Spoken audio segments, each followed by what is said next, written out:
Welcome to all of you in commodity insights with Vandana Bharti. और आज खास चर्चा करेंगे यूएस की, करेंगे इसका इम्पैक्ट हमारे कमोडिटी बाजार पे भी आ रहा है।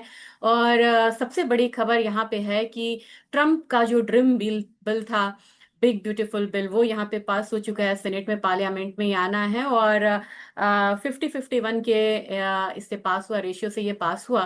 तो आप समझ सकते हैं कि काफी टसल के बाद ये बिल पास हुआ है। और इस बिल के खिलाफ है एलन मस्क। ये आपको पता है, उन्होंने कहा था कि अगर ये बिल पास होता है तो वो अमेरिका पार्टी के नाम से एक थर्ड पार्टी यहाँ पे अमेरिका में बनाएंगे, और इससे काफी ज्यादा टसल इनके बीच में चल रही है।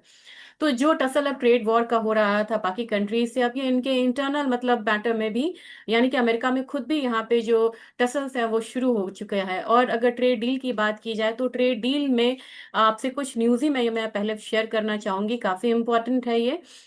ट्रम्प ने बोला है कि कुछ डील्स जो हैं वो तो यहाँ पे मतलब शेयर हो जाएगा, लेकिन डॉलर यहाँ पे काफी ज्यादा नीचे है, क्योंकि इनका जापान के साथ नहीं हो पा रहा है। जापान के साथ इनकी डील जो है वो डाउटफुल है। इन्होंने कहा है कि यूएस को reach trade deal with India, cast doubts on deal with Japan.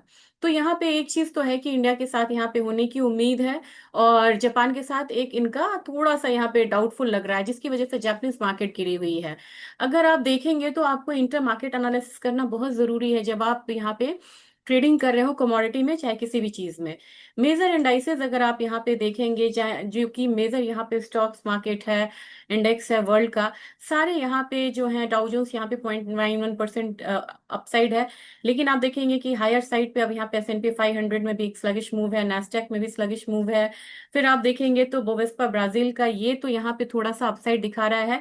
लेकिन वर्ल्ड का जो MSCI है वो भी यहाँ पे एक रेंज में है। अगर इंडाइसेस फ्यूचर्स की बात करें तो जो मेजर मेजर यहाँ पे है उसमें हल्की सी यहाँ पे बढ़त है, बहुत ज्यादा बढ़त नहीं है। लेकिन स्टॉक्स की बात अगर आप करेंगे तो जो मेजर स्टॉक्स होते हैं, जैसे टेस्ला है, एनवीडिया है, या फिर एप्पल में थोड़ी सी बढ़त है, लेकिन बाकी चीजों में आप देखेंगे यहाँ पे एक डाउनफॉल आपको देखने को मिल रहा है। तो मार्केट मिक्स रिएक्ट कर रहा है, और ज्यादा से ज्यादा मार्केट जो है वो यहाँ पे एक डाउनफॉल दे रहा है। लेकिन कमोडिटीज में आप देखेंगे कि कमोडिटी की क्या मूव है। तो इंटरनेशनल मार्केट में आपको यहाँ पे देखना चाहिए। अगर मेटल्स की बात करते हैं तो मेटल्स में गोल्ड ने एक अपसाइड ले लिया, क्योंकि आपको पता है कि जैसे ही मैंने आपसे बार बार कहा था कि gold will find the reason to be in upside territory, वो अपना समय समय पे रीजन ढूंढता रहेगा। सिटी की रिपोर्ट आ रही है कि 3200 नीचे की तरफ देख रहे हैं। 3200 से मैं डिनाई नहीं करती, लेकिन इतनी आसानी से भी 3200 यहाँ पे नहीं आएगा गोल्ड। तो आप देखिए अगेन यहाँ पे 3300 का लेवल जो मैंने आपसे कहा था मेजर सपोर्ट है, उसको ये मेंटेन कर रहा है। और काफी दिनों से 3300 से 3400 के बीच में ये ट्रेड हो रहा है। कॉपर ने 1.5% का उछाल दिया। कॉपर में काफी पहले मैंने आपसे कहा था कि कॉपर जो है बड़ी अच्छी मूव के साथ यहाँ पे ट्रेड हो रहा है। बाकी जो कमोडिटी है वहां पे आपने एक अपसाइड आता हुआ देखा, एक अपसाइड है, लेकिन एक कह सकते हैं कि लिमिटेड अपसाइड है। अगर एनर्जी की बात की जाए तो एनर्जी में भी हल्का सा अपसाइड है, बहुत ज्यादा नहीं है। अगर ग्रेन्स की बात की जाए तो ग्रेन्स में भी लगभग रेंज बाउंड ट्रेड है। तो कमोडिटी में थोड़ा गेन आता हुआ हम देख रहे हैं, लेकिन ईटीएफ में भी आप देखेंगे मोर ओवर जो मेजर ईटीएफ इसका होता है उसमें एक रेंज बाउंड मूव है। क्रिप्टोज में यहाँ पे पैसा जाता हुआ दिख रहा है, चाहे वो बिटकॉइन हो, एथीरियम हो, यहाँ पे आप हल्का सा फॉल आता हुआ आप इसको देख सकते हैं। तो ये वर्ल्ड मार्केट आज कैसा ट्रेड कर रही है, किस तरीके का रिएक्शन है, ये हम लोगों ने इस पे बात किया है। अब जाने से पहले जब हम शुरुआत करेंगे तो मेरे ख्याल से यहाँ पे इकोनॉमिक कैलेंडर्स को देखते हुए ही हम यहाँ पे आगे बढ़ेंगे, फिर लेवल्स के करीब जाएंगे। तो आज जो डेटा है ये आपको 545 ही एक डेटा है, और इस पे है कि नॉन फार्म एम्प्लॉयमेंट चेंज कितना आ रहा है, क्या कितने लोग आ रहे हैं। ये डेटा पॉजिटिव है। क्रूड ऑयल की इन्वेंट्रीज यहाँ पे फिर नेगेटिव होके आ रही है, यानी कि इन्वेंट्रीज फिर कम होके आ रही है। कल का डेटा सारा एक्सपेक्टेशन से बढ़िया डेटा आया था यहाँ पे, जिसकी वजह से मार्केट में हम लोगों ने रात में देखा था कि गोल्ड के प्राइसेस जो बढ़े हुए थे वो थोड़ा सा यहाँ पे कम होके बंद हुए, क्योंकि सेफ हेवन बाइंग यहाँ पे थोड़ा सा कम हुआ। और आप देख रहे हैं कि सारा ही डेटा लगभग यहाँ पे उम्मीद से बढ़िया होके आया था। तो आज के मार्केट में सबसे बड़ा ट्रिगर आपको अभी अब इस हफ्ते देखना होगा, टैरिफ का देखना होगा। साथ में आपको मस्क और ट्रम्प का भी डेवलपमेंट देखना होगा कि किस तरीके से मूवमेंट करती है। अगर पॉलिटिकल इंस्टेबिलिटी आई यूएस में तो इसका इम्पैक्ट डेफिनेटली वहां के स्टॉक मार्केट पे पड़ेगा, और कमोडिटीज पे, सारी मार्केट पे इसका इम्पैक्ट जो है आता हुआ देख सकते हैं। अब देरी नहीं करेंगे, बात करेंगे ट्रेडिंग कैसे यहाँ पे किया जाए, क्या रुख लग रहा है। तो मेरे ख्याल से सबसे बुरा जो हाल है वो यहाँ पे डॉलर इंडेक्स का है। टिक्सी बोलते हैं इसे, मतलब DXY।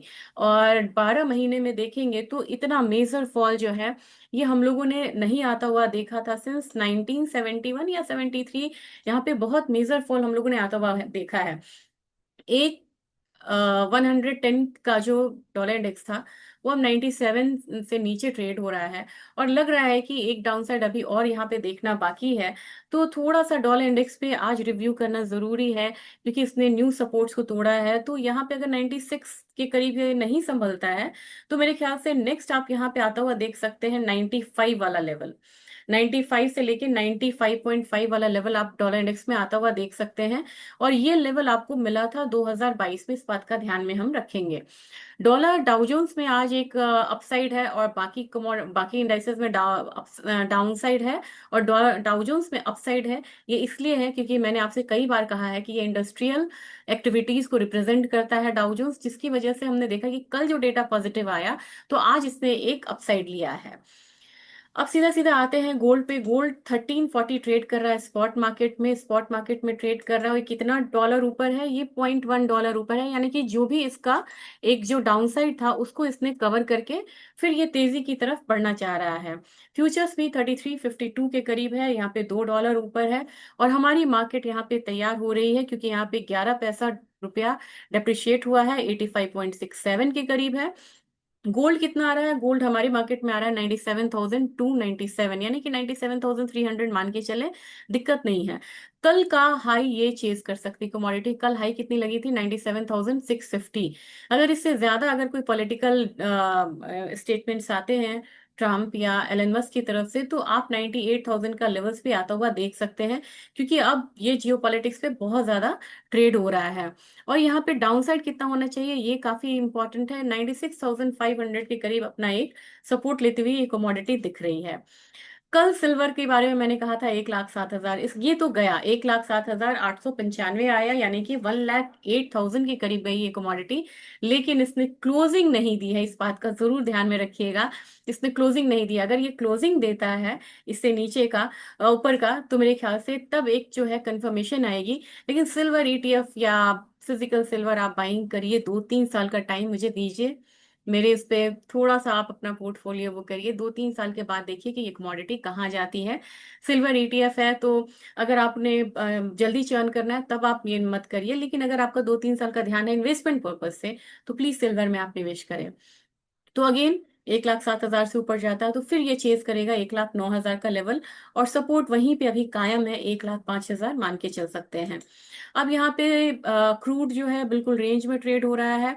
66.32 तोड़ेगा तो फिर मुझे लग रहा है थोड़ा सा अपसाइड दिखा सकता है। फिलहाल बिल्कुल रेंज में है, 66.15 तक मुझे लग रहा है। और जो सपोर्ट है वो करीब करीब यहाँ पे आपको 64.5 का रहेगा। हमारा बाजार 5620 के करीब ट्रेड हो रहा है। ज्यादा से ज्यादा 5650, 60 का रेंज आता हुआ इसमें हम देख सकते हैं। लेकिन यहाँ पे नेचुरल गैस ने कल एक डाउनसाइड लगाया, और इसने जो क्लोजिंग करी है ना, अभी डे क्लोजिंग इसने अपसाइड नहीं करी है, लेकिन काफी ज्यादा इसने रिकवर किया। इसने लो किया 3.23 का, और क्लोजिंग इसने दिया है 3.41 का। यानी कि आज थोड़ा सा बाउंस यहाँ पे एक्सपेक्ट कर सकते हैं। 295 आ रहा है अपना MCX में, और ₹5 ऊपर है। मुझे लग रहा है कि सेम ये 300 वाले रेंज को चेस करेगा। और इसका जो सपोर्ट रहेगा 300 से 302 वाला, और इसका सपोर्ट जो कल इसने लो लगाया था 283 वाला, वही इसका सपोर्ट अब फिलहाल नया बना है। जिंक की बात की जाए, जिंक ने यहाँ पे एक मतलब कह सकते हैं कि इसने डाउनसाइड दिया ₹265 से। अब ये आ गया आपको 255 का, यानी कि ₹10 गिरा। ₹10 गिरा तो ₹1 पे 5,000 आता है, यानी कि 50,000 का मूव जिंक जो है मेगा कॉन्ट्रैक्ट में दिखा चुका है MCX में। अब यहाँ से मुझे लग रहा है कि थोड़ा सा अपसाइड लेगा। कल डेटा भी अच्छा आया था, तो थोड़ा रिएक्शन मार्केट में आना चाहिए। 260 अगेन मुझे लग रहा है कि अपसाइड में रहेगा। लेकिन जिंक के बारे में एक चीज मैं आपको एक हल्का सा कल या परसों मैं आपको एक देती हूँ, अपडेट देती हूँ। जिंक में मान के चलिए कि जिंक में जो आपको अपसाइड है वो लिमिटेड यहाँ पे हो सकता है। क्यों लिमिटेड हो सकता है? क्योंकि इस कमोडिटी में काफी ज्यादा मतलब प्रोडक्शन जो है वो यहाँ पे बढ़ता हुआ नजर आया है।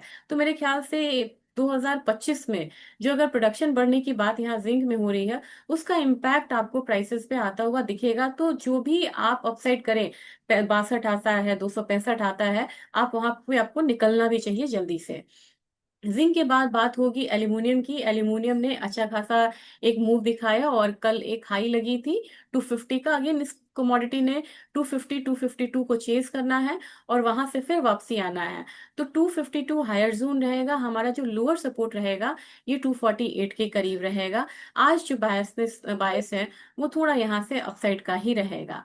कॉपर एक स्ट्रॉन्ग कमोडिटी है और कॉपर में फिलहाल बने रहिए। और मुझे लग रहा है कि 910-12 पहला और 920 हमारा दूसरा रेजिस्टेंस होना चाहिए।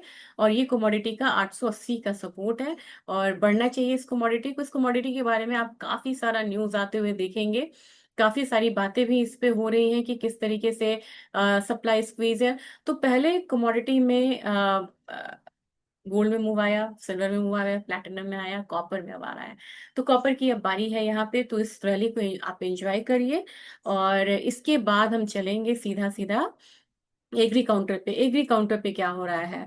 यहाँ पे काफी दिनों के बाद अब एक हायर साइड लगाया 20,560 का ही मान लीजिए, 585 है। 20,585 के करीब का हाई जीरा ने लगाया, लेकिन वहां से अब थोड़ा किसान यहाँ पे माल निकालेंगे और इसकी वजह से प्राइसेस में थोड़ा सा डाउन साइड देखने को मिलेगा। 19,700 मुझे जीरा में एक्सपेक्टेड है कि यहाँ पे थोड़ा सा प्रॉफिट बुकिंग आएगा। बेयरिश में नहीं हूँ। अच्छा, यही बात आपको अगर टर्मरिक की जाए, टर्मरिक में ट्रिपल बॉटम बना हुआ है। ये लेवल मैं बहुत बारी बना हुआ है, मैं ये लेवल डिस्कस करना चाहूंगी आपसे जरूर। 13,645 के करीब का आप मान के चलिए। मतलब यहाँ पे एक है, ट्रिपल बॉटम की तरह है। इससे नीचे इस कमोडिटी को नहीं जाना चाहिए। तो आज अगर सपोर्ट यहाँ पे सपोर्ट ले लेता तो ठीक है। इस सपोर्ट को तोड़ेगा फिर हम नया लो बनता हुआ देखेंगे, फ्रेश लो मतलब कि। और रिसेंट लो को ब्रेक कर सकता है। लेकिन मुझे लग रहा है कि मैक्सिमम फॉल जो रहेगा वो 13,600-700 के करीब टर्मरिक का रहेगा। वहां से ये कमोडिटी संभलती हुई नजर आएगी। आज का दिन है, जितने भी स्पाइसेस काउंटर में कमोडिटी हैं वो यहाँ पे प्रॉफिट बुकिंग के मोड में है। तो मेरे ख्याल से यहाँ पे आपको धनिया में भी तैयारी करनी चाहिए। यहाँ पे फंडामेंटल सेम है करीब करीब, लेकिन एक प्रॉफिट बुकिंग मोड में ये बाजार है। और यहाँ पे 7150 का लोअर साइड में मान रही हूँ धनिया में भी।